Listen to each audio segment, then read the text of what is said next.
நமசிவாயம் வாழ்க, நாதன் தாள் வாழ்க, இமைப்பொழுதும் என் நெஞ்சில் நீங்காதான் தாழ் வாழ்க, கோகலியாண்ட குருமனிதன் தாழ் வாழ்க, ஆகமும் ஆகி நின்றன்னிப்பான் தாழ் வாழ்க, ஏகன் அநேகன் ஈசனடி வெல்க.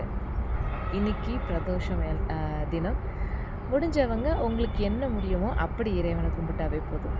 மனசால் நினச்சி ஓம் நம சிவாயா அப்படின்னு நீங்கள் சொன்னாவே போதும், இறைவன் உங்களுக்கு உதவி செய்வாங்க. ஒரு கதை கூட சொல்லுவாங்க. காட்டில் ஒரு வேடன் புலி துரத்துச்சின்னு ஒரு மரத்து மேலே ஏறி உட்காந்துட்டானா. விடிய விடிய மரத்து மேலே இருந்த இலைகளை பறித்து கீழே போட்டுக்கிட்டே தூங்காமல் இருக்கணும்னு அவன் அங்கேயே இருந்திருக்கான். விடிஞ்சு பார்த்ததுக்கப்புறம் பார்த்தா தான் தெரிஞ்சதான் அந்த புலி போயிடுச்சு. கீழே இருந்தது சிவலிங்கம், அவன் போட்டது எல்லாமே வில்வ இலைகள் அப்படிங்கிறது அவனுக்கு புரிஞ்சிருக்கு. ஸோ அது கூட இறைவன் ஏற்றுக்கிட்டு அவனுக்கு நல்ல கதி கொடுத்ததாக புராணங்கள் சொல்லுது. ஸோ உங்களால் எப்படி முடியுமோ அப்படி இறைவனை வழிபட்டாவே போதும். நன்றி.